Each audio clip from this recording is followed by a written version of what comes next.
चलिए स्टार्ट करते हैं। लास्ट सेशन में हमने आपको बेसिक कुछ इसके जो विंडो के एलिमेंट्स है एक्सेल की विंडो के, उनके बारे में आपको बताया था। आज हम बात करते हैं पहले एक्सेल के फीचर्स की। एक्सेल में डेटा कैसे फीड करते हैं। वैसे तो आपको टेबल दिख ही रही है और आप किसी भी तरीके से काम कर सकते हैं, लेकिन एक्सेल में सबसे पहले हमें यह जानना चाहिए कि डेटा किस तरह का आप फीड करते हैं। तो सबसे पहले हम डेटा जो है यहाँ पर कैरेक्टर्स फीड करते हैं। आप मान सकते हैं कि हम टेक्स्ट फीड करते हैं। टेक्स्ट की जब हम बात करते हैं तो ए से लेकर के जेड तक के कोई भी अल्फाबेट्स आप फीड कर सकते हैं। उसके अलावा फिर हम यहाँ पर फीड करते हैं नंबर्स को। नंबर्स का अपना एक जो है फॉर्मेट होता है और डिफरेंट काइंड ऑफ नंबर्स यहाँ पर हम फीड करते हैं। फिर हम तीसरे टाइप के जो वैल्यूज हैं यहाँ पर हम लॉजिकल वैल्यूज फीड करते हैं और यहाँ पर हम एरर्स को भी फीड करते हैं। एरर्स भी फीड की जा सकती हैं। सबसे पहले बात करते हैं टेक्स्ट की। अगर आप किसी सेल में कोई भी टेक्स्ट लिखते हैं, कीबोर्ड से आप टेक्स्ट को टाइप करते हैं, तो टाइप करते समय वो वैल्यू कितनी भी बड़ी हो सकती है, माने मोर देन 200 कैरेक्टर्स आप एक सेल के अंदर लिख सकते हैं। जैसे सपोज किसी स्टूडेंट का नाम है सिद्धार्थ नैथानी, इतना लंबा नाम है, तो भी आप फीड कर लेंगे। अगर मान लीजिए किसी स्टूडेंट का नाम है अभिजात कुमार श्रीवास्तव, तो भी आप इसी सेल में पूरा डेटा फीड कर रहे हैं। और अगर मान लीजिए किसी का नाम है ओम कश्यप, तो भी आप उसी में फीड कर रहे हैं। माने कहने का मतलब ये है कि सेल के अंदर जितना भी डेटा कैरेक्टर्स टेक्स्ट के फॉर्म में होता है, उसमें टेक्स्ट की कोई लिमिट नहीं होती है। यूजुअली टेक्स्ट में के बेसिस में अगर हम देखें तो हम नेम्स वगैरह फीड कर रहे होते हैं, या ज्यादा से ज्यादा 20-25 कैरेक्टर का कोई कंटेंट फीड करते हैं। तो आप चाहे 20-25 कैरेक्टर्स फीड करना चाहें या 100 कैरेक्टर्स भी इवन फीड करना चाहें, तो उसी सेल में आपका डेटा आ जाता है। और अगर आप प्रिंट आउट निकालें तो एग्जैक्टली ऐसे ही प्रिंट होगा जैसे ये आपको भी दिखाई दे रहा है स्क्रीन पर तब प्रॉब्लम आती है, जैसे यहाँ पर मान लीजिए नाम फीड कर रहे थे और यहाँ मान लीजिए हमें फीड करनी है इन लोगों की एज। ये सपोज हमारे एम्प्लॉइज हैं जिनके नेम हमने यहाँ फीड किए और दूसरे कॉलम में हमें फीड करनी थी इनकी एज। अभी तक तो ये नाम एग्जैक्टली ऐसे दिख रहे हैं और प्रिंट आउट में भी निकलेंगे, लेकिन जब आप एक ऐसी सेल के आगे जिसमें पहले से वैल्यू लिखी हुई है और वो वैल्यू कॉलम की विड्थ से बहुत ज्यादा है, जैसे देखिए कितना लंबा नाम है, कॉलम की चौड़ाई तो यहीं पे खत्म हो गई लेकिन नाम इतना लंबा है, यहाँ भी कॉलम की विड्थ तो यहीं खत्म हो रही है पर नाम इतना लंबा जा रहा है। तो जब भी कभी ऐसे कॉलम में आप कोई डेटा फीड करते हैं जिसमें डेटा उसकी विड्थ से एक्सटेंड कर रहा है और उसके आगे अब कुछ आप लिखने जा रहे हैं, अभी तक तो कुछ लिखा नहीं था लेकिन अब आप लिखने जा रहे हैं, तो जैसे ही आप यहाँ पर डेटा टाइप करेंगे तो देखिए नया डेटा ओवरलैप कर देगा पुराने डेटा को। ये एक्सेल का नेचर होता है ना। अभी मान लीजिए यहाँ पर आपको डेटा फीड करना है तो आपने दे दिया, यहाँ पर आपको डेटा फीड करना है तो यहाँ आपने लिखा। तो क्या हुआ कि पिछले कॉलम में जो टेक्स्ट लिखा हुआ था, जितना उस सेल की विड्थ के अकॉर्डिंग आ पा रहा था उतना तो दिख रहा है, लेकिन उसके बाद का डेटा जो कॉलम से बाहर जा रहा था वो छुप गया और प्रिंट आउट भी अब ऐसा ही निकलेगा। आप जाहिर सी बात है ऑब्वियसली आप नहीं चाहेंगे कि आपका डेटा ऐसे आए, क्योंकि आपको भी पता है कि अगर आपने किसी का नाम लिखा है तो पूरा नाम प्रिंट होना चाहिए। तो ऐसा बहुत बार होता है टेक्स्ट को फीड करते समय कि कॉलम की विड्थ से टेक्स्ट की विड्थ जो हम डेटा फीड कर रहे हैं उसकी विड्थ मैच नहीं करती, जिसकी वजह से हमारा कॉलम तो विड्थ में कम रह जाता है लेकिन टेक्स्ट हमारा एक्सटेंड हो जाता है। आगे कॉलम में कुछ नहीं लिखा है तो टेक्स्ट बकायदा प्रिंट होता है, लेकिन अगर अगले कॉलम में आप कुछ भी लिखते हैं तो वो अगले कॉलम का डेटा पिछले कॉलम के डेटा को ओवरलैप करता है। तो ऐसी सिचुएशन में आप क्या करते हैं, टेक्स्ट के केस में ये बात हो रही है कि अगर टेक्स्ट लिखा है तो जाहिर सी बात है आप क्या करेंगे, आप कॉलम की चौड़ाई को बढ़ाएंगे, कॉलम की विड्थ को बढ़ाएंगे। और कॉलम की विड्थ को बढ़ाने के बहुत से तरीके हैं।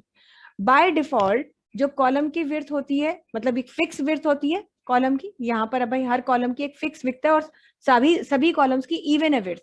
लेकिन अगर आप देखना चाहते हैं कि कॉलम की विड्थ अभी क्या मिल रही है, तो जिस कॉलम की विड्थ को देखना चाहें पॉइंटर को उस कॉलम नेम के राइट हैंड पर ऐसे रखें, बाउंड्री पर, जहां हेडिंग है यहाँ नहीं रखेंगे, यहाँ रखेंगे, और माउस का लेफ्ट बटन आप प्रेस करेंगे और प्रेस करके रखेंगे तो देखिए आपको विड्थ दिखा रहा है कि 8.43 पॉइंट्स 8.43 पॉइंट्स की विड्थ है। यानी अभी इस कॉलम की चौड़ाई कितनी है, 8.43। अब अगर आपको इसकी कॉलम की चौड़ाई बढ़ानी है तो बढ़ाने के बहुत से तरीके हैं। लेकिन हम आपको सबसे आसान तरीका बता रहे हैं, हम बाकी किसी ऑप्शन की बात ही नहीं करते हैं।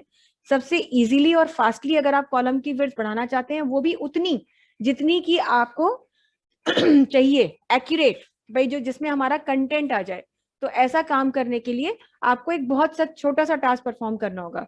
क्योंकि अभी तो आपको ये पता है कि भाई इसकी विड्थ 8.43 है, लेकिन आप सिर्फ गेस कर सकते हैं कि अगर हमें इतने लंबे नाम लिख रहे हैं तो विड्थ कितनी दे। हो सकता है आपका गेस वर्क सही हो जाए, हो सकता है आपका गेस वर्क गलत हो। कि जैसे मान लीजिए आपने कहा कि अच्छा 8.43 है, तो चलो अब हम इस कॉलम की विड्थ 20 दे देते हैं। तो कॉलम की विड्थ 20 देने के लिए आपको करना क्या होगा? एक तरीका तो ये है कि आप होम टैब के सेल्स ग्रुप में रहें, फॉर्मेट ऑप्शन पे आए और यहाँ पर क्लिक करें। जब क्लिक करते हैं तो कॉलम विड्थ का ऑप्शन आपको यहाँ दिखाई देता है। एक तरीका ये है। दूसरा तरीका ये है कि कॉलम की हेडिंग पे पॉइंटर रखें और आप राइट क्लिक करें। तो जब राइट क्लिक करेंगे तो यहाँ पर भी आपको एक ऑप्शन मिलेगा कॉलम विड्थ। तो दोनों में से किसी भी ऑप्शन का यूज करके जब आप कॉलम विड्थ पे क्लिक करते हैं तो यहाँ पे एक इसका बॉक्स आता है और इसमें बता रहा है कि भाई 8.43 है। पर क्योंकि यहाँ कर्सर ब्लिंक कर रहा है तो आप पुरानी विड्थ को हटा के नई विड्थ दे सकते हैं। मान लीजिए हमने कहा 15 रखना है, 15 पॉइंट्स। तो जैसे ही हम 15 लिख करके ओके पे क्लिक करेंगे या एंटर प्रेस करेंगे तो देखिए कॉलम की विड्थ बढ़ गई। लेकिन अब हमारे अंदाजे से थोड़ा कम रही। हमने तो अंदाजा लगाया था कि 15 में आ जाना चाहिए, लेकिन अब कम है। तो फिर वही, फिर से एक बार राइट क्लिक करेंगे, फिर से कॉलम विड्थ पे जाएंगे और अब कोई नई वैल्यू देंगे, फिर भी नहीं आई। तो ऐसे जैसे हम अभी आपसे कह रहे थे कि गेस वर्क करने में कई सारे स्टेप्स हो सकते हैं। जैसे अब नहीं था अंदाजा, तो हमने क्या किया कि भाई 2-3 बार में जाकर के कॉलम की विड्थ उतनी बढ़ा पाई जितनी की चाहिए थी, और अब देखें तो ज्यादा हो गई है। हम चाहते थे भाई कॉलम की विड्थ उतनी हो, इसलिए एक्स्ट्रा क्यों आ रहा है, एक्स्ट्रा ना आता। तो फिर एक बार आएंगे यहाँ पर और अब 30 से थोड़ा कम कर देंगे। हमने कहा चलो अच्छा ऐसा करते हैं कि 27 दे देते हैं। तो देखिए अब सही लग रही है। तो इतनी बार में जाकर के हमने कॉलम की विड्थ चेंज करी। तो ये एक बहुत बड़ी प्रॉब्लम है। जैसे हमने आपको कहा कि इस सब में समय लग रहा है, गैस से काम कर रहे हैं। हम नहीं चाहते हमें गैस से काम करना पड़े, हम चाहते हैं हम एक बार में काम करें और हो जाए। जैसे यहाँ पर कॉलम की विड्थ ये थी और हम चाहते हैं एक बार में कॉलम की विड्थ सिर्फ उतनी बढ़े जितनी की हमें रिक्वायर्ड है, हमें आगे पीछे और ना करना पड़े। तो इसके लिए सबसे आसान तरीका ये होता है कि पॉइंटर को कॉलम हेडिंग पे रखें और इसके राइट बाउंड्री पे रहें। इधर लेफ्ट में नहीं रहना है, राइट बाउंड्री पे रहना है। जब पॉइंटर इस पोजीशन में आ जाए तो माउस को होल्ड करके जल्दी जल्दी 2 बार क्लिक करिए, माने डबल क्लिक करिए। और देखिए डबल क्लिक करते ही कॉलम की चौड़ाई उतनी हो जाएगी जितने की आपको रिक्वायरमेंट है। तो क्योंकि इस कॉलम में सबसे बड़ा नाम ये है, तो इसके अकॉर्डिंग ही कॉलम की विड्थ एडजस्ट हो गई। क्लियर है आप सबको? तो इस तरह से कॉलम की विड्थ बढ़ाई जाती है जब भी जरूरत हो। अब अगर आप प्रिंट आउट निकालेंगे तो एग्जैक्टली पूरा प्रिंट आउट आप देख पाएंगे कि ऐसे ही प्रिंट हो रहा है। तो ये कॉलम की विड्थ बढ़ाने का होता है। कभी कभी ऐसा होता है कि आप कोई टेबल बनाते हैं और आप उसमें हेडिंग्स दे रहे होते हैं। तो जैसे मान लीजिए हम हेडिंग लिखना चाहते थे और सपोज हमने यहाँ पे लिख दिया, एक हेडिंग दे दी यहाँ पे, नाइटेक कंप्यूटर एडुकेशन,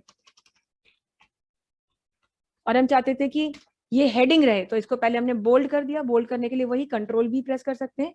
और क्योंकि ये वाली रो हेडिंग की है तो हम चाहते हैं इसकी रो की हाइट थोड़ा ज्यादा हो जाए, हाइट ऊंची हो जाए, ये थोड़ा ज्यादा हाइट वाली आ जाए।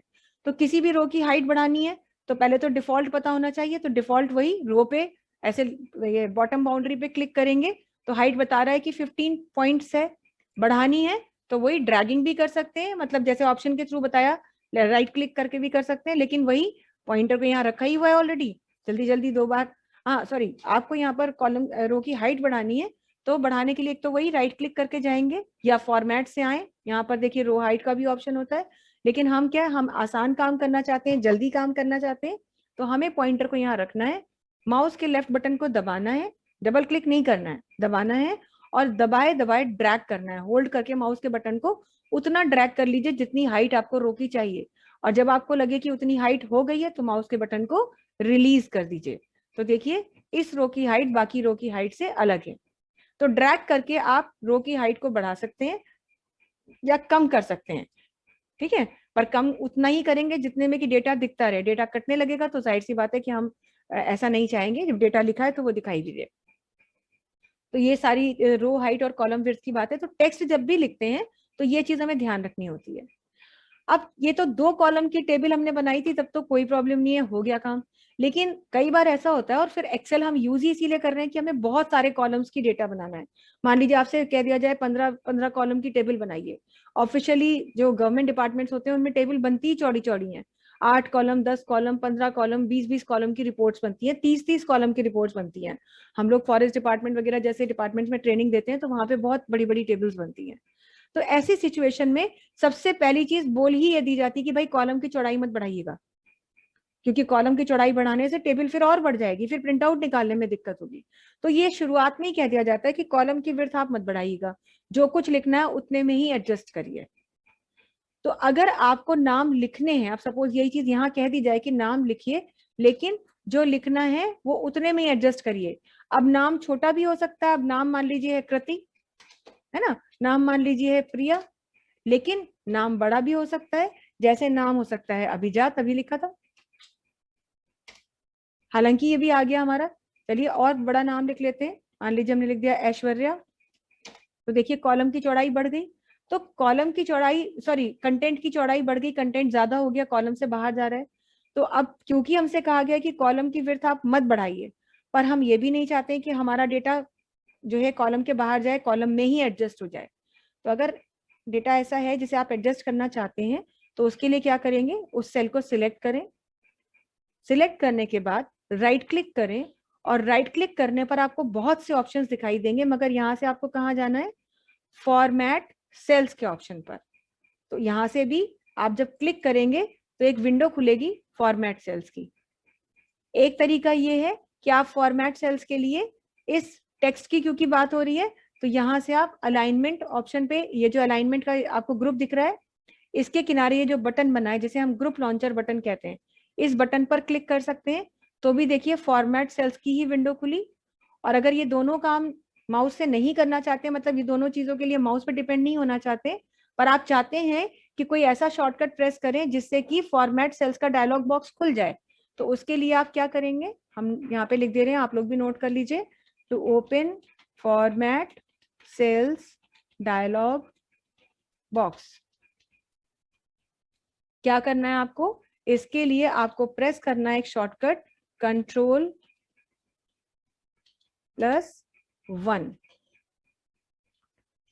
कंट्रोल के साथ 1 की प्रेस करने पर फॉर्मेट सेल्स का डायलॉग बॉक्स खुल जाता है। पर एक बात बहुत ध्यान रखिएगा, ये जो 1 वाली की है, ये नंबर कीपैड की नहीं होनी चाहिए। 1 जो है कीबोर्ड की, जो अल्फाबेट्स के ऊपर नंबर लिखे होते हैं, उसमें से आपको कंट्रोल के साथ 1 प्रेस करना है, ना कि नंबर कीपैड वाला। नंबर कीपैड से अगर आप कंट्रोल 1 प्रेस करेंगे तो आपका जो है शॉर्टकट काम नहीं करेगा। पर अगर आप कंट्रोल के साथ में अल्फाबेट्स के ऊपर जो की दी गई है उसमें से 1 प्रेस करेंगे, तो प्रेस करते ही कॉम्बिनेशन फॉर्मेट सेल्स का डायलॉग बॉक्स खुल जाएगा। कुछ इस तरह से, जैसे हम देखिए कंट्रोल 1 प्रेस कर रहे हैं, फॉर्मेट सेल्स का डायलॉग बॉक्स खुल गया। पर हमें पहले अपनी सेल को सिलेक्ट करना है, तब हम कंट्रोल 1 प्रेस करेंगे। और अलाइनमेंट टैब ही खुला है तो कहीं जाने की जरूरत नहीं है, हालांकि तो टैब्स इसमें और भी हैं, पर अभी तो हमें अलाइनमेंट टैब में ही रहना है। और यहाँ पर हमें एक ऑप्शन मिलता है, ये देखिए लिखा हुआ है shrink to fit. Shrink to fit का मतलब है डेटा को इतना श्रिंक कर दीजिए, श्रिंक का मतलब सिकोड़ दीजिए, इतना सिकोड़ के लिखिए कि वो उसी सेल में फिट हो जाए। तो इस चेकबॉक्स को हम टिक करेंगे, और टिक करके जैसे ही हम ओके करेंगे, ये देखिए ऐश्वर्या जो है, जो नाम है, वो सिकुड़ गया, छोटा हो गया। सिकुड़ेगा तो छोटा ही होगा, श्रिंक हो रहा है तो श्रिंक हुआ, और उसी सेल में आकर के एडजस्ट हो गया। जबकि इसका साइज नहीं चेंज हुआ है, साइज वही है, लेकिन ये श्रिंक होकर के ऐसा दिख रहा है। तो अगर नाम कुछ इतना बड़ा था कि 2-1 अक्षर बाहर जा रहे थे, तो श्रिंक करके भी आप काम कर सकते थे। लेकिन नाम मान लीजिए बहुत बड़ा है, या मान लीजिए ऐश्वर्या के साथ उनका सरनेम भी लिखना था, तो अगर सपोज ऐसा लिख रहे थे आप, ऐश्वर्या अवस्थी, ठीक है। अब इतना बड़ा नाम जब आप लिख करके एंटर करेंगे, तो क्योंकि यहाँ पर श्रिंक ऑप्शन पहले से अप्लाइड है, तो एंटर करते ही देखिए ऐश्वर्या अवस्थी इस तरह दिखने लगा। अब है तो वो 11 पॉइंट्स का ही, 11 पॉइंट के ये सब भी हैं, लेकिन क्योंकि इस सेल में श्रिंक ऑप्शन अलाउ किया हुआ है, अप्लाई किया हुआ है, तो नाम इतना छोटा दिख रहा है। तो अब छोटा करना है, श्रिंक करना, मगर इसका मतलब ये भी नहीं कि इतना श्रिंक कर दें कि पढ़ ही ना सके। सॉफ्ट कॉपी में दिक्कत हो रही है, प्रिंट आउट में भी इतना ही बड़ा दिखेगा तो कैसे पढ़ पाएंगे? तो हर बार श्रिंक ऑप्शन एप्लीकेबल नहीं होता है। ऑप्शन है, जरूरत पड़ने पर यूज किया जाता है, लेकिन सिर्फ तब यूज कर सकते हैं जब टेक्स्ट के 2 या 3 कैरेक्टर्स कॉलम से बाहर जा रहे हो। ऐसा नहीं कि बहुत सारे कॉलम्स के बाहर अगर टेक्स्ट कैरेक्टर जा रहे हैं तो फिर ऐसा नहीं कि श्रिंक करेंगे, क्योंकि श्रिंक तो हो जाएगा लेकिन हम ही उसे पढ़ नहीं पाएंगे। तो ऐसे केस में हम क्या, अब ये तो इतना फिर भी दिख तो रहा है कुछ लिखा है, अगर आप यहाँ पे इसी नाम को और थोड़ा बढ़ा दीजिए, सपोज ये नाम कर दीजिए, तो ये तो एक लाइन की तरह से दिखने लगेगा। तो ऐसी सिचुएशन में श्रिंक ऑप्शन हमारे लिए फायदेमंद नहीं है। तो एक ही रास्ता हमारे पास बचता है तब, कि अगर नाम या कोई भी डेटा टेक्स्ट जो लिखा हुआ है वो कॉलम की विड्थ से ज्यादा है, बाहर है, और हम ये चाहते हैं कि वो कॉलम की विड्थ से बाहर ना हो पर श्रिंक भी ना करना पड़े, तो सिर्फ एक ही रास्ता है कि वो नाम आप एक से ज्यादा लाइनों में लिख लें। जैसे अगर ऐश्वर्या अवस्थी लिखा है तो पहली लाइन में ऐश्वर्या हो और अगली लाइन में अवस्थी हो, एक ही सेल के अंदर। तो सबसे पहले तो श्रिंक ऑप्शन हम हटा देंगे। हटाने के लिए वही Ctrl+1 प्रेस किया और इस चेकबॉक्स को डिसेबल कर दिया और ओके कर दिया। यहाँ इसीलिए आना पड़ रहा है क्योंकि ये ऑप्शन आपको बाहर अवेलेबल नहीं है। तो अब नाम इतना बड़ा है तो हम चाहते हैं ऐश्वर्या लिखो, ऐश्वर्या के नीचे अवस्थी लिखो। तो ये कैसे लिख सकते हैं, क्योंकि एक्सेल में तो ऐसा संभव ही नहीं है, ये भी तो एक प्रॉब्लम है। देखिए अवस्थी लिख करके अगर हम ऐश्वर्या लिख करके अगर हम सोचें कि हम एंटर करें, तो एंटर करने पे तो हम अगली सेल में आ जाते हैं, ना कि उसी सेल के नेक्स्ट लाइन पे। तो ये एक बहुत बड़ी समस्या है। पर हम चाहते हैं अब अलग अलग सेल में थोड़ी लिखना है, जो नेम लिखा है उसी के नीचे नई लाइन में आगे नाम आ जाए। तो ऐसी सिचुएशन में क्या करेंगे, पहले हम लिख ले रहे हैं और लिखने के बाद सेल को सिलेक्ट करेंगे और या तो Ctrl+1 प्रेस करेंगे तो भी आपको एक ऑप्शन मिलता है, देखिए रैप टेक्स्ट। नहीं तो ये ऑप्शन आपको स्क्रीन पर भी अवेलेबल है, ये लिखा हुआ है अलाइनमेंट ग्रुप के अंदर ही ये ऑप्शन है, देखिए रैप टेक्स्ट। बस यहाँ आपने टेक्स्ट लिख दिया है, सेल को सिलेक्ट कर दिया है, अब आपको रैप टेक्स्ट के इस ऑप्शन पर क्लिक करना है।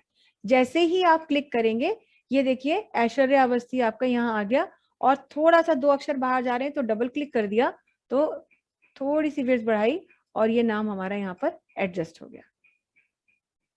तो रैप टेक्स्ट एक ऐसा ऑप्शन होता है जो एक सेल के अंदर एक से ज्यादा शब्दों को एक से अधिक लाइन में लिखने में आपको हेल्प करता है। ये देखिए, तो अगर आपने ऑलरेडी डेटा टाइप कर लिया है और तब आपको उसको एक से ज्यादा लाइनों में लिखना है तो आप रैप टेक्स्ट का ऑप्शन यूज करते हैं। एक बात हमेशा ध्यान रखिएगा कि अगर आपने किसी सेल में रैप टेक्स्ट का ऑप्शन यूज कर लिया है तब आप उसे श्रिंक नहीं कर सकते। माने दोनों में से एक ही चीज यूज होगी, या तो रैपिंग ही कर पाएंगे या श्रिंकिंग ही कर पाएंगे। ऐसा कभी पॉसिबल नहीं कि आप रैप करके श्रिंक भी कर लें या श्रिंक करके रैप भी कर लें, नॉट पॉसिबल। तो कोई कंटेंट अगर आप लिख चुके हैं और लिखने के बाद उसे रैप करना है तो ये हो गया, लेकिन अगर आपने कहा लिखते जा रहे थे तभी रैपिंग हो जाती तो कितना अच्छा था, तो हमें ये ऑप्शन में ना आना पड़ता। तो अगर आप चाहते हैं कि रैपिंग हो जाए और आपको ऑप्शन के बजाय शॉर्टकट में मतलब टाइप करते हुए ही आप रैप कर लें, तो अगर ये चीज करनी है तो कैसे करेंगे, तो इसके लिए एक शॉर्टकट है रैप टेक्स्ट का,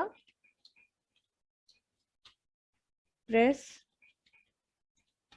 ऑल्ट प्लस एंटर,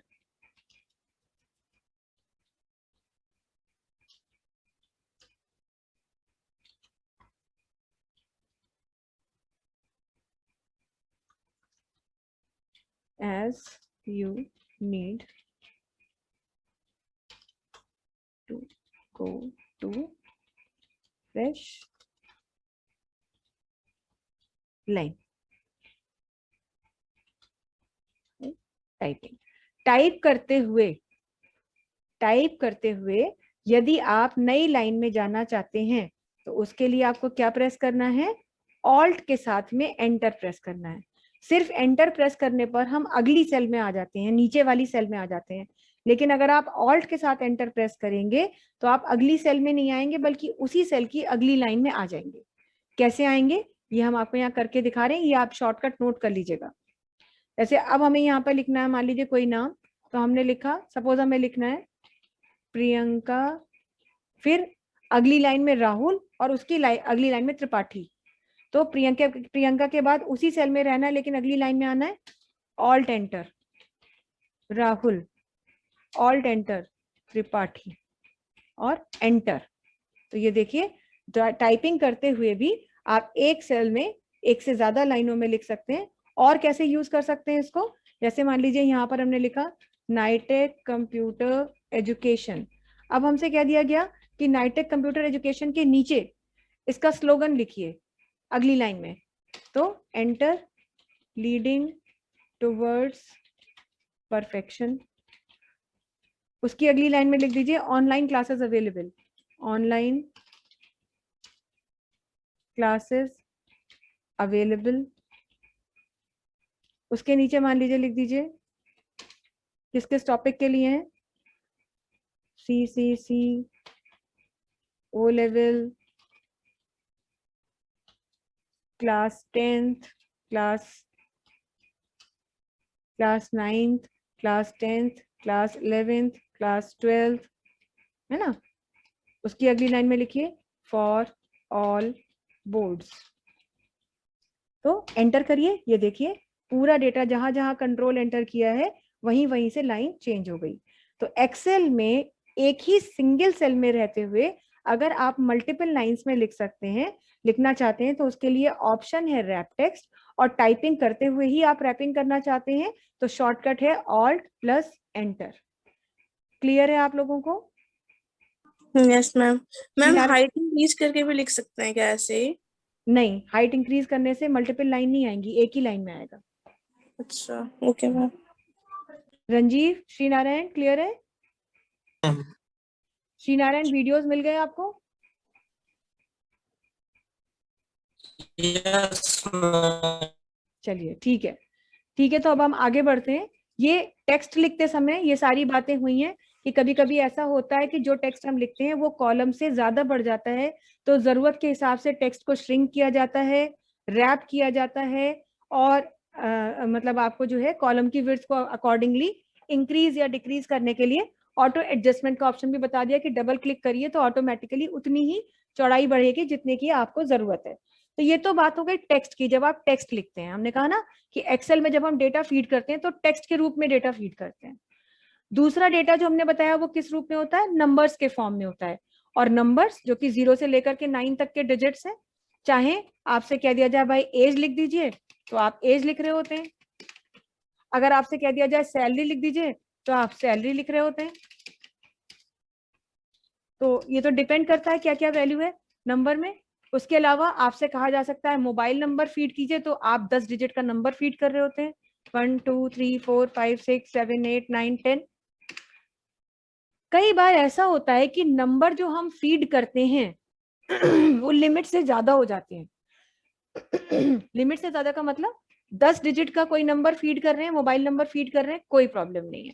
यहां तक कि अगर आप 11 डिजिट का कोई नंबर भी फीड करते हैं एक्सेल में तो भी कोई प्रॉब्लम नहीं है। देखिए 1 2 3 4 5 6 7 8 9 10 11 डिजिट का नंबर फीड करेंगे तो भी कोई इशू नहीं है। पर जैसे ही आप 11 से ज्यादा डिजिट का नंबर फीड करेंगे, मान लीजिए 12 डिजिट का नंबर फीड कर रहे हैं, जैसे अगर आपसे कह दिया जाए कि मोबाइल नंबर फीड करिए लेकिन कंट्री कोड साथ में लिखिए, तो कंट्री का कोड जैसे इंडिया का है तो 91। अब मोबाइल नंबर 1 2 3 4 5 6 7 8 9 10 11 10, तो 12 डिजिट का नंबर हो गया। 2 डिजिट तो हमारे कंट्री कोड के ही हो गए और उसके बाद 10 डिजिट और लिखे हैं तो 12 डिजिट का नंबर हो गया। तो 11 के बाद अगर सिर्फ 12 डिजिट का भी कोई नंबर आप लिखते हैं तो लिखने के बाद जैसे ही आप एंटर करेंगे नंबर का फॉर्मेट बदल जाएगा। ये एक्सेल की एक बहुत बड़ी प्रॉब्लम है।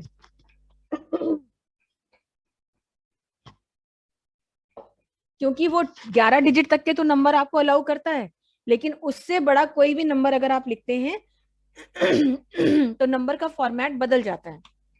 इस तरह का फॉर्मेट क्या कहलाता है? ये कहलाता है साइंटिफिक फॉर्मेट।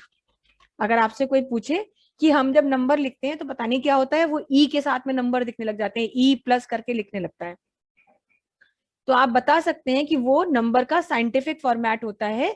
और ये इसलिए होता है क्योंकि नंबर जो है कॉलम की चौड़ाई से बढ़ गया है, लिमिट एक्सटेंड कर गया है, जिसकी वजह से क्योंकि उसे इतनी परमिशन नहीं है 11 डिजिट के बाद के नंबर की, तो इसलिए नंबर का फॉर्मेट एक्सेल अपने आप चेंज कर देता है। तो ये तो 12 डिजिट की बात हुई। अब अगर आप एक्सेल में डेटाबेस बना रहे हैं बैंक का, तो आपको बैंक में और कुछ लिखना हो ना लिखना हो, अकाउंट नंबर तो लिखना ही होता है, और अकाउंट नंबर तो 16 डिजिट्स का होता है। तो 16 डिजिट का नंबर कैसे लिखेंगे? 12 डिजिट में ही आफत आ रही है तो 16 डिजिट लिखेंगे, तब भी यही होगा।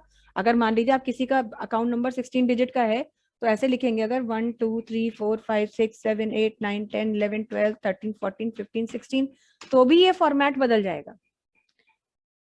माने आई मीन टू से कि 11 के बाद, माने 11 के बाद जितने भी डिजिट का आप नंबर लिखेंगे, वो आपके नंबर को एक अलग ही फॉर्मेट में बदल देगा, और ये फॉर्मेट कहलाता है साइंटिफिक फॉर्मेट। पर जाहिर सी बात है, आप नहीं चाहते हैं कि साइंटिफिक फॉर्मेट में बदले, क्योंकि आपको तो नंबर उसी रूप में देखना है जैसे आप फीड कर रहे हैं।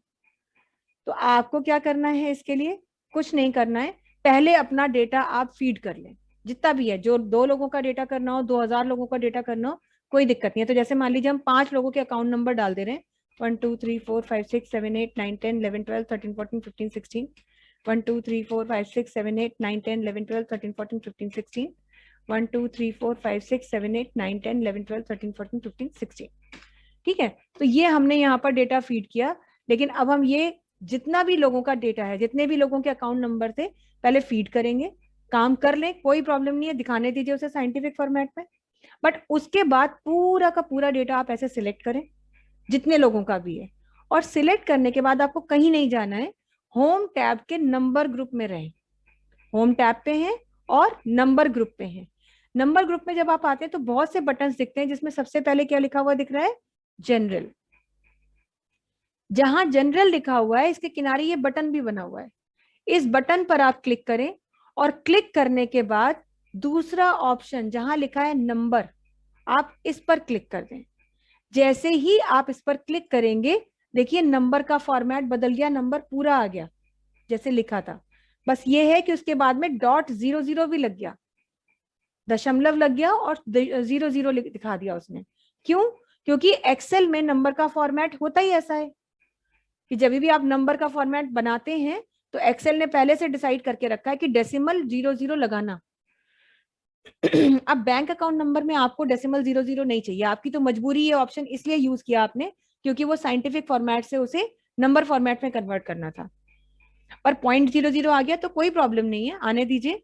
00 हटाना ही तो है, तो हटाने के लिए यहाँ पर आपको एक देखिए ऑप्शन मिलता है यही नंबर ग्रुप में, डिक्रीज डेसिमल। डिक्रीज डेसिमल का मतलब है डेसिमल घटा दीजिए, कम कर दीजिए।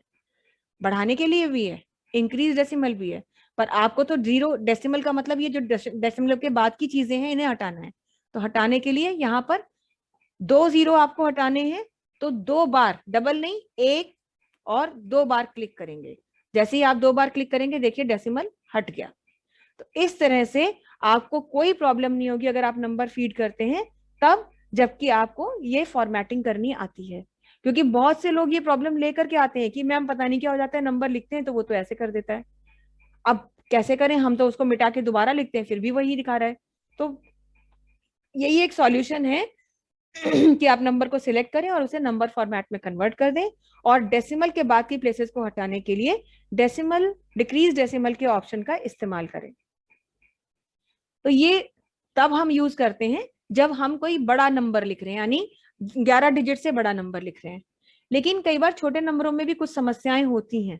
जैसे मान लीजिए आपसे कह दिया जाए कि भाई लोगों के नाम लिखिए, सपोज कुछ लोगों के नाम आपसे कह दिया जाए लिखिए, हमने 3-4 नाम लिख लिए,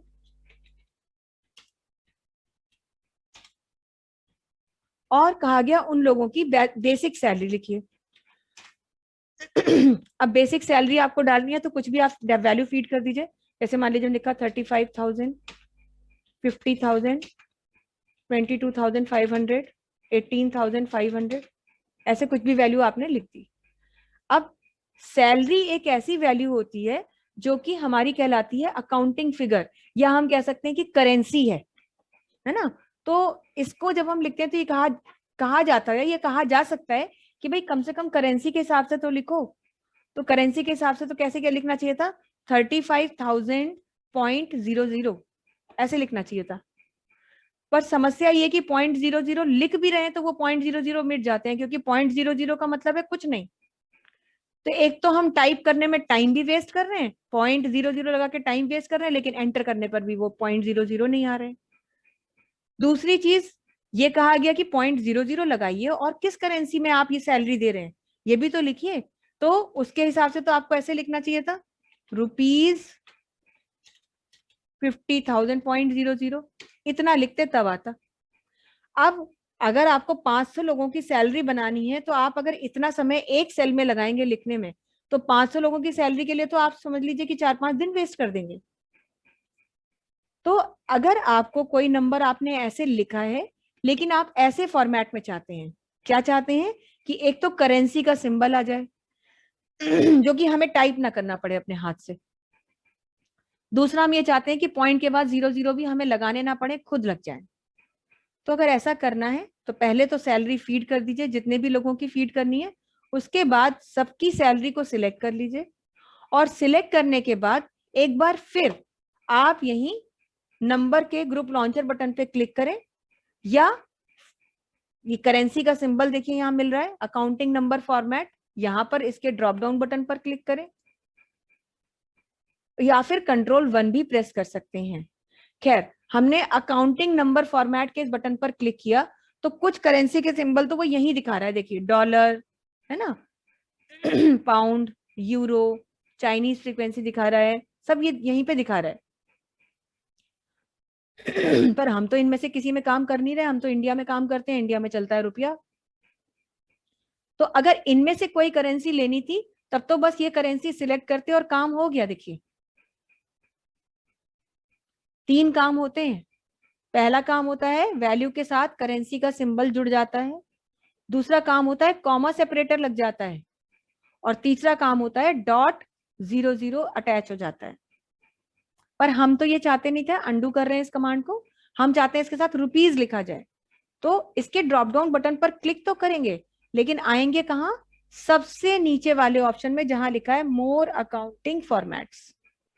इस पर आकर के जब हम क्लिक करेंगे तो क्लिक करने पर देखिए अपने आप ही देखिए फॉर्मेट सेल्स का डायलॉग बॉक्स ही खुला और अकाउंटिंग का ऑप्शन ही मिला। यहां पर वो आपसे पूछेगा आपको कौन सा सिंबल चाहिए, तो इसके ड्रॉप डाउन बटन पर आप क्लिक करेंगे, तब देखिए आपको बहुत से सिंबल्स मिलेंगे, 4-5 नहीं मिलेंगे, बहुत से सिंबल्स मिलेंगे। इनफैक्ट सारे ही सिंबल जो करेंसी के यूज होते हैं वो सारे सिंबल आपको मिलेंगे। अब आपकी जिम्मेदारी ये है कि जो सिंबल आपको चाहिए वो सिंबल आप यहां से ढूंढेंगे और ढूंढ करके उसको आप अप्लाई करेंगे। तो धीरे धीरे धीरे धीरे हमें ढूंढना है, क्योंकि या तो हमें पता होता, हमें मालूम है, हम नॉलेज है कि कहाँ पर है, तो जल्दी से स्क्रॉल कर जाते, लेकिन अब पता नहीं है तो 1 बाय 1 हम ऐसे ढूंढते ढूंढते ढूंढते देखते जा रहे हैं बराबर।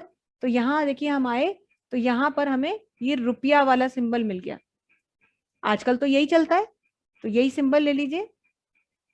वैसे इसमें रुपीज भी है, ऐसा नहीं है कि खाली रुपया ही मिल रहा है, आगे आएंगे तो रुपीज भी मिलेगा। ये देखिए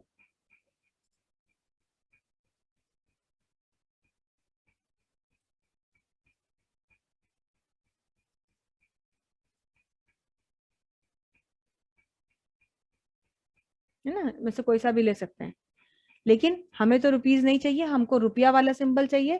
तो फिर रुपया वाले सिंबल को यहां से हम सिलेक्ट करेंगे और सिलेक्ट करके सिर्फ क्या कह देंगे, ओके। जब भी हम यहाँ पे करेंसी सिंबल सिलेक्ट करते हैं, देखिए सैंपल में वो दिखा रहा है कि ये वैल्यू आपकी कुछ ऐसे आएगी।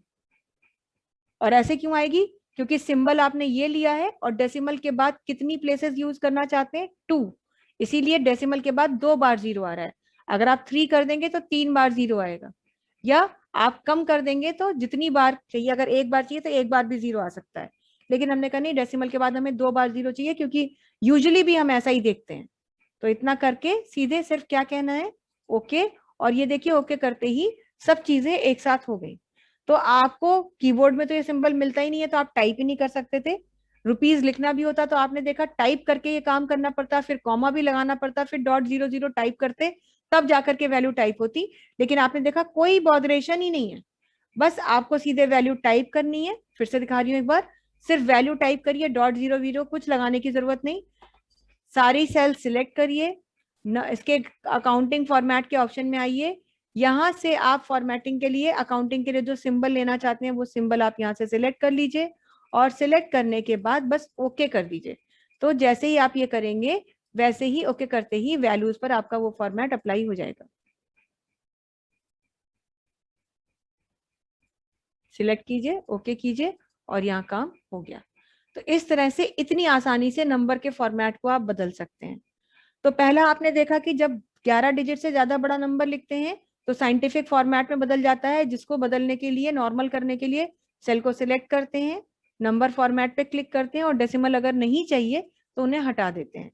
दूसरा आपने देखा कि जब भी आप अकाउंटिंग फॉर्मेट अप्लाई करना चाहते हैं, यानी करेंसी का सिंबल, कॉमा सेपरेटर और डेसिमल ऑपरेटर लगाना, डेसिमल सिंबल लगाना चाहते हैं, तो आप अकाउंटिंग नंबर फॉर्मेट के इस ऑप्शन से ये काम कर लेते हैं।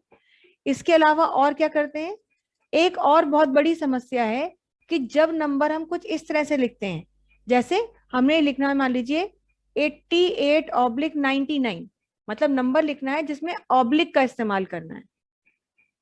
तो अगर ऐसी वैल्यू लिखी तब तो कोई प्रॉब्लम नहीं है। मान लीजिए आपने दिया 25/13, तो भी कोई प्रॉब्लम नहीं है। लेकिन वैल्यू अगर छोटी है, जैसे मान लीजिए हमने लिख दिया 4/9, तो जैसे ही 4/9 लिखेंगे, एंटर करते ही वो वैल्यू डेट में बदल जाएगी। ये किस में बदल गई, 4 सितंबर में।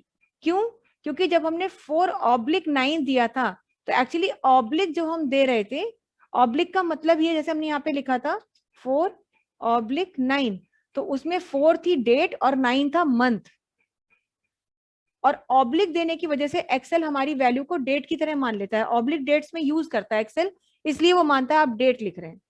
तो 4 उसने डेट मान ली और 9 मान लिया मंथ, इसीलिए उसने कह दिया 4 सितंबर। अगर आपने लिख दिया 11/2, तो ये क्या कर देगा उसे, 11 फरवरी। अगर आपने कर दिया 12/14, तो ये क्या कर देगा उसे, 14 दिसंबर। तो ये एक प्रॉब्लम है। तो आप कहेंगे मैम फिर पहले क्यों नहीं दिया, यहां पर क्यों नहीं दिया? तो यहां इसलिए नहीं दिया क्योंकि ऑब्लिक के पहले या ऑब्लिक के बाद की वैल्यू जो थी वो 12 से बड़ी है। यहाँ देखिए 88/99 है, दोनों वैल्यूज 12 से बड़ी हैं। यहाँ 25/13 है, दोनों वैल्यू 12 से बड़ी हैं। क्योंकि एक साल में मंथ जो होते हैं वो 12 होते हैं, तो उसके हिसाब से ही डेट लेता है। तो इसलिए जो है 12 से बड़ी वैल्यू देने पर तो प्रॉब्लम नहीं आएगी। लेकिन ये तो कहीं नियम नहीं है ना कि आपको 12 से बड़ी वैल्यू ही देनी है, 12 से छोटी वैल्यू भी देनी हो सकती है। तो उस समय ये प्रॉब्लम आती है कि जब भी आप 12 से छोटी कोई वैल्यू ऑब्लिक के पहले या बाद में लगाते हैं, तो वो हमें डेट में उसे कन्वर्ट करके दिखा देता है। जब आप ऑब्लिक से पहले छोटी वैल्यू लगाते हैं और ऑब्लिक के बाद बड़ी वैल्यू लगाते हैं, मगर 12 से छोटी है, तो पहली वैल्यू डेट और दूसरी वैल्यू मंथ बनती है। अगर आप ऑब्लिक से पहले बड़ी वैल्यू और ऑब्लिक के बाद छोटी वैल्यू लगाते हैं, तो पहली वैल्यू मंथ और जो है दूसरी वैल्यू आपकी जो है इस तरह आती है। पर अब हम तो नहीं चाहते थे ऐसा हो, हम तो यही चाहते थे कि भाई अगर हम 9/2 लिख रहे हैं तो 9/2 ही रहे, 3/10 लिख रहे हैं तो 3/10 ही रहे। तो ऐसी सिचुएशन में क्या करना है, बहुत ध्यान दीजिएगा, कोई ऑप्शन नहीं है, कुछ इस्तेमाल नहीं करना। आप जब टाइप कर रहे हैं तो टाइपिंग में अपनी वैल्यू टाइप करने से पहले कीबोर्ड में एक अपोस्ट्रोफी का साइन मिलता है। अपोस्ट्रोफी जो ऊपर वाला कॉमा होता है उसको बोलते हैं। तो एंटर की के बगल में ये की होती है अपोस्ट्रोफी, शिफ्ट के साथ नहीं दबानी है, बिना शिफ्ट के दबानी है। पहले ये वाला अपोस्ट्रोफी का सिंबल दबा दीजिए और फिर आप कोई भी वैल्यू टाइप करके एंटर करिए। फिर से ध्यान दीजिएगा, सबसे पहले अपोस्ट्रोफी का साइन, कोई स्पेस नहीं दे रहे हैं और लिख दे रहे हैं 9/3 और एंटर कीजिए। अब 9/3 आ गया। तो अपोस्ट्रोफी का साइन देने से आपकी जो वैल्यूज हैं वो हूबहू वैसे ही प्रिंट हो जाती हैं, डेट में नहीं बदलती हैं, भले ही वो वैल्यू 12 से छोटी ही क्यों ना हो। क्यों नहीं बदलती हैं? क्योंकि अपोस्ट्रोफी का साइन देने से एक्सेल ये समझता है, फिर एक्सेल ये समझ जाता है कि डेट नहीं लिखी जा रही। मतलब खाली ऑब्लिक के साथ में लिख रहे थे, जैसे अगर हम लिख रहे थे 2/8, तो ये समझता है आप डेट लिख रहे हो। लेकिन जब आप अपोस्ट्रोफी लगा करके लिखते हैं 2/8, तो फिर वो डेट फॉर्मेट नहीं होता है, वो उसे टेक्स्ट मानता है, तो टेक्स्ट को ये बदलता नहीं है। तो इस तरह से जब भी कभी आपको एक्सेल में ऑब्लिक करके वैल्यू लिखनी है, जो कि खासतौर से तब लिखा जाता है जैसे स्टॉक या इन्वेंट्री आप बना रहे होते हैं, तो स्टॉक या इन्वेंट्री जैसे आप मान लीजिए बना रहे हैं, तो हमने कहा अभी हमारे पास 40 पीसेस अवेलेबल है 100 में से, 100 आए थे 40 अवेलेबल हैं, तब तो ठीक है। लेकिन अगर आपने कहा आए 10 थे और 4 बचे तो 4/10 लिखेंगे, तो उस समय तो प्रॉब्लम हो जाएगी। तो आप क्या करेंगे, 4/10 लिखने से पहले अपॉस्ट्रोफी का साइन लगा दीजिए और तब 4/10 लिखिए, तो वो डेट में नहीं बदलेगा, वो जैसे लिखा है वैसा ही लिखा रहेगा। इतने ही ऑप्शन करते हैं आज। ये सारी चीजें प्लीज आप लोग ट्राई करके देखिएगा, और इसी के आगे नेक्स्ट क्लास में हम अपने टॉपिक को कंटिन्यू करेंगे।